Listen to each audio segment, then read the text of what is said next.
And you can see it's gone nowhere at all, which is obviously quite good for some people and quite bad for others. It depends what kind of style of trading you adopt. But the pension fund that we use is the S&P FTSE. So when we look at the S&P FTSE, it should be a positive correlation at all times. So when you look at the S&P FTSE, you can see whether the algorithms are going to buy or sell, can't you? You see that?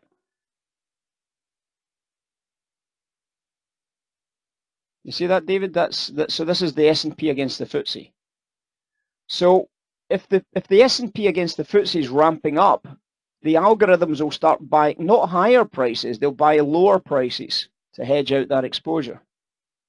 They won't chase it. There's no point in them chasing it. So in that case, you're obviously aware of where the buy trade will come in from the algorithms. They'll just, because if the pound's going up, they don't have to buy any pounds, do they? Because the pound's already going up.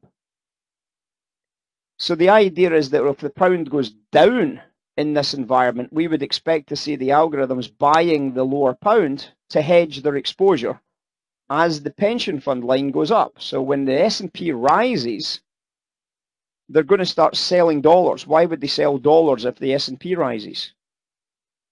Well, very obviously, because they've got too many dollars, because there's an imbalance. So when you think about it, this is the way to think about it very, very simply in terms of the pension funds. If the pension funds are a fixed dollar value in terms of their mandates, so their mandate says that they've got to have half of their money in dollars and half of their money in sterling, right? So if they've got to have half of their money, so let's say they've got to have $5 million of their money in US dollars, and they've got to have $5 million of their money in sterling, in GBP, right? So obviously, when they then buy $5 million worth of S&P and they buy $5 million worth of FTSE, if this is the S&P here and this is the FTSE here, then obviously if they've got $5 million in each, that's good. But what happens if the FTSE goes up? Sorry, what happens if the S&P goes up here? So let's assume that they've just used that $5 million and they've obviously bought the S&P. And let's assume that the relative value will make it easy, and obviously we'll sell the S&P here, the FTSE here. So we'll sell the S&P, FTSE S&P trade here. So we're selling the FTSE. So what's happening to the $5 million balance? Well, obviously what might have happened now is that because the S&P is going up, the dollar value may have increased to $6 million, right? And obviously, because the FTSE is dropping in relative value terms, this may well have dropped down, for argument's sake, to 4 million. So obviously, they've got to try and rebalance that, haven't they? They've got to try and rebalance that. To rebalance that, they've got to sell dollars. So they're going to start selling dollars against that move in the S&P. So they're selling short USD to rebalance their portfolio, aren't they? So they're going to go short USD, and to rebalance their portfolio here, they're going to buy sterling. And obviously what that does is, at these levels, that rebalances them back at $5 million in each.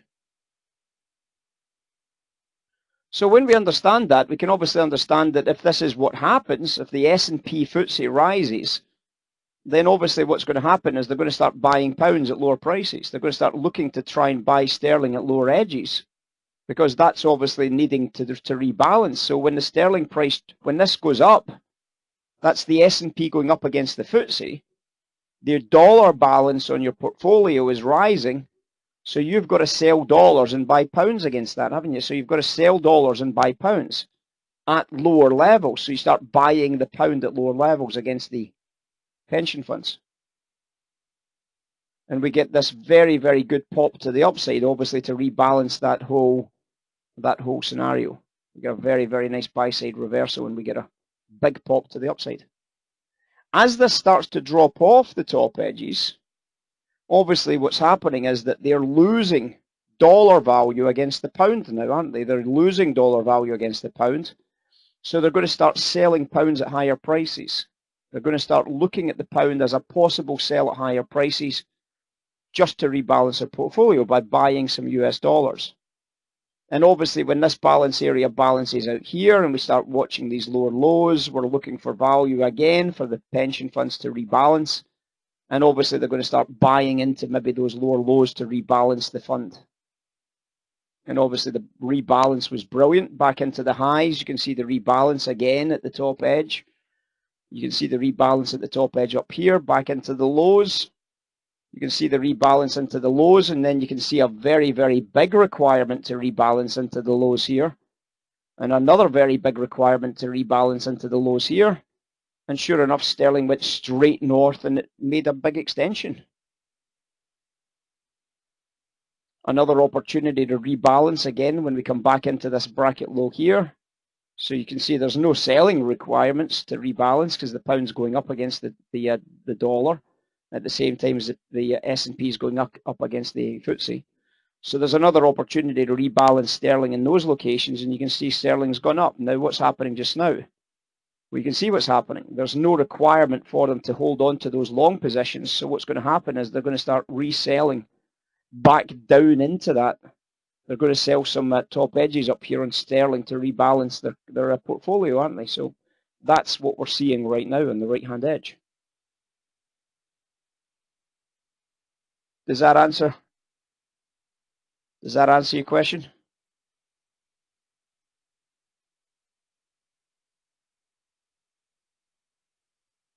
So the pension fund line for the short term is a very, very good line, and this is what we use obviously on a macro scale basis to understand things like the end of month rotations, end of quarter rotations. So when we look at the idea of end of month and end of quarter, we start to recognize whether there's a big requirement to rotate these bits of business. So the other thing you've got to remember is that the market has a natural upside or natural downside because of other drivers, things like the interest rate curve, for example. So we can start to add those elements into the mix when we start thinking about this. We can start looking at the carry trades. We can start looking at the curves. We can start looking, if we look at the carry trade, we can see that the carry trade adds that extra buyer into the bottom edges here, doesn't it? So these are the best trades today on cable. That's the best trade by a country mile because it's not just the carry trade that's bullish. The pension funds actually agree with the carry trade. And that makes this bottom edge an absolute sweet spot for buying into. And what a buy trade. Now this makes this top edge difficult because the carry trade's quite bullish. So there's going to be other people that are interested in buying sterling, continuing to buy sterling. And obviously in line with that buy, that we can obviously understand everything that's going on in the background. We know that that's going to be a difficult sell at the top edge for the time being because the carry trade buyers are still connected. So we try and put this into a total picture. And when the total picture agrees, as it did in this trade here as well, because the carry trade was bullish as well as the pension fund, there's nobody going to sell sterling down here. So this is a very, very, very, very big buying opportunity as well on sterling because the carry and the pension fund both agree with each other. And that gives us an incredibly good, clean, sharp upside trade here.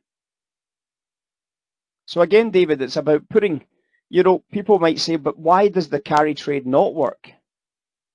Because perhaps the pension funds are buying. Some people might say, well, why does the pension fund trade not work? Because perhaps the carry trade is bringing a lot of cable buyers into the markets. There's always got to be a reason.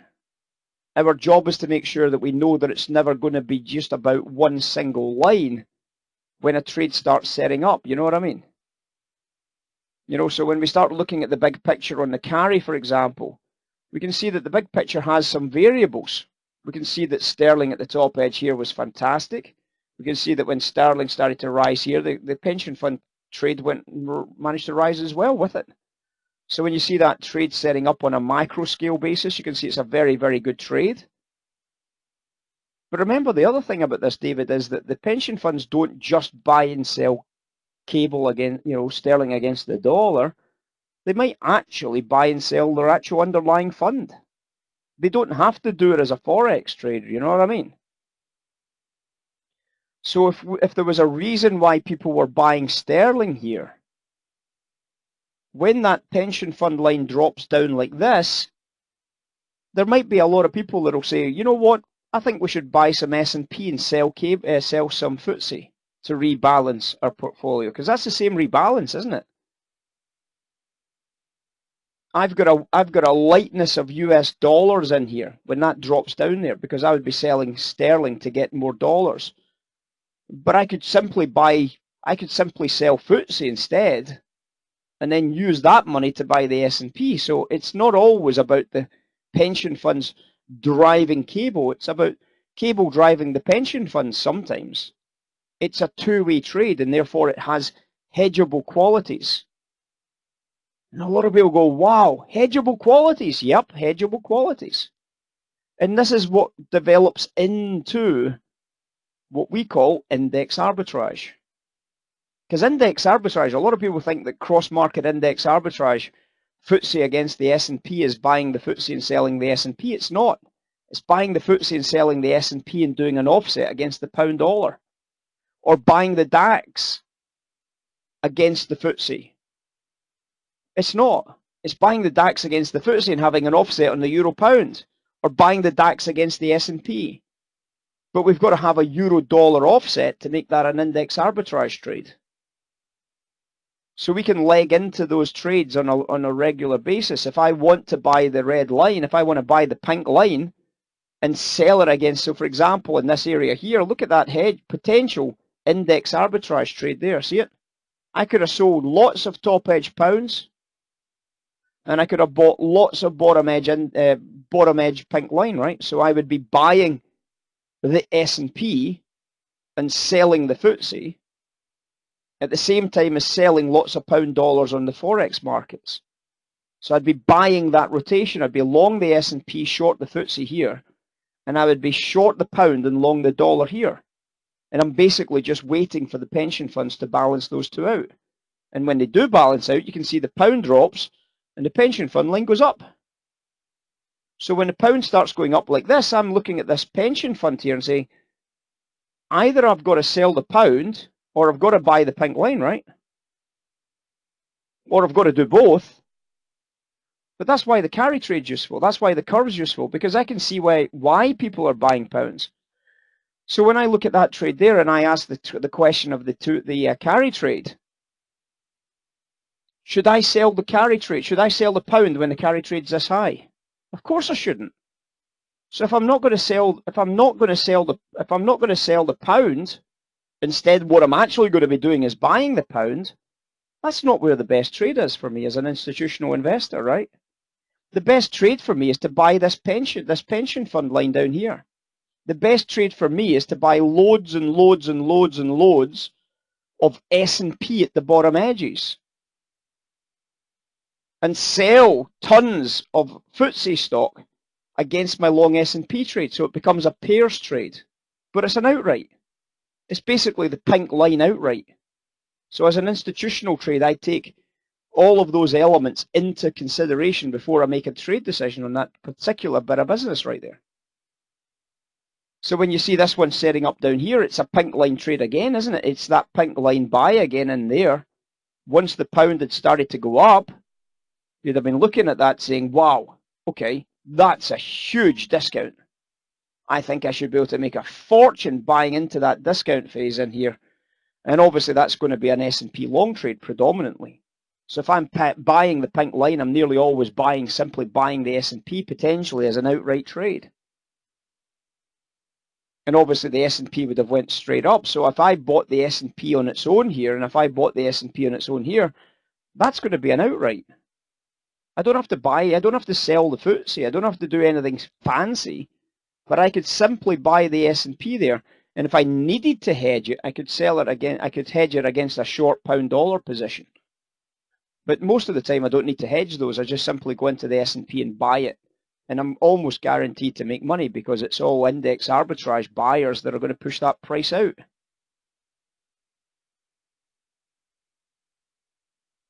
Make sense? So when we come back down into the 1 minute charts and we start looking in those areas, I don't have to just do one of those trades. I can do any of those trades. So for example, if I saw the carry trade and it's quite flat here, for example, if I bought the pound dollar, I could sell the pink line, I could sell some S&P up here. I could start working some short S&P against that storyline. I could start buying the pink line here against a short pound dollar position here, and therefore I'm getting into hedging trades, but they're almost always a double alpha opportunity around those hedges. So you can see the pink line was way too cheap down here because the carry trade was going up and the pound was still quite high. So in that situation there, the best trade would be to buy the pink line, so buy some S&P in that location. And if you look at that price at 1525, what happened at 1525 on the S&P? What happened to 1525 on the NASDAQ? Price went straight up, didn't it? Price went straight up.